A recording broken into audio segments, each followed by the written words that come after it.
For cheap D2R items, visit aoeah.com. You get 3% off with the code ARIAD. Check the link in the description. Hello and welcome everybody. To give an overview to Diablo 2's diversity, we will look at all sorts of different builds for each class. In this video, we start with a Paladin. An all-time classic is of course the Hammer-Din, already an S-tier build for ages, and for many players the #1 farming character. He is technically a caster and is famous for his enormous magic damage. In PvP, he has a great advantage: there are no significant items with magic resistance. His melees, the spiral trajectory of the hammers, they don't fly very fast, and actually you have to go directly into the crowd to use the attack effectively. Narrow maps are a bit less favorable for the Hammer-Din. An equally popular build is the Smiter, at least since Übertristram. The Smiter can kill the Uber bosses very smooth and easy and doesn't even need expensive gear. The advantage of Smite is that it always hits, there is no attack rating. You also can't block it, so a Smiter is also very strong in PvP. Actually the strongest character in direct melee. Disadvantages is his short range and that he only attacks single targets. The FOH Paladin has also become a number in farming since the first Resurrected season. While his area damage previously only affected undead, demons were added with a patch at that time. Since then he is the most comfortable farming character for the Chaos Sanctuary, but he can also farm many other popular areas.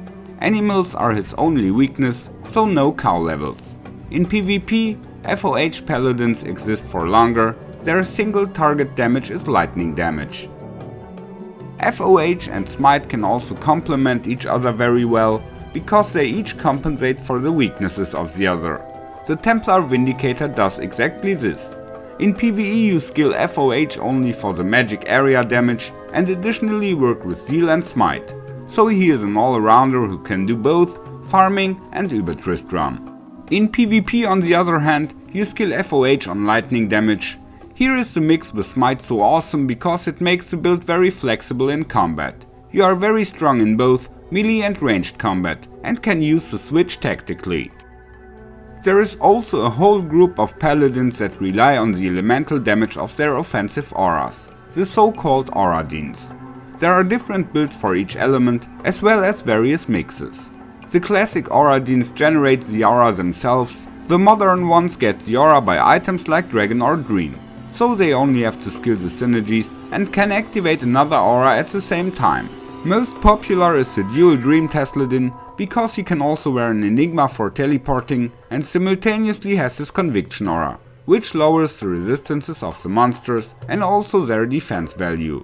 The auras not only tick damage into the area, but also improve your weapon attacks, so you play Zeal. In legit PvP, Aura-Dins are not allowed. Of course, you also can play the Paladin purely on Zeal, that would be the Zealot. Such builds have already been played in D2 classic times.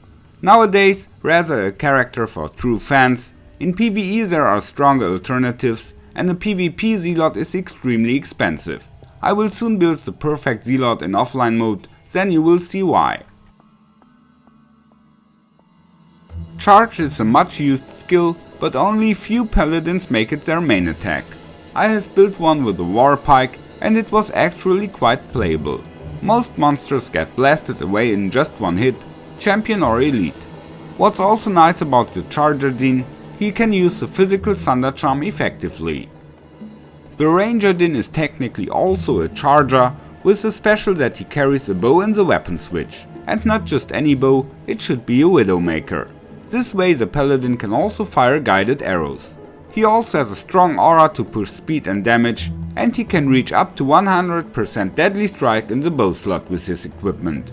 In close combat of course he uses Grief. With a bit of luck you can even one-hit a Barbarian. This build is meant for PvP. These were the most popular Paladin builds. Which class should come next? Write it down in the comments. I say goodbye, take care, and may the loot be with you. Come on. Follow me.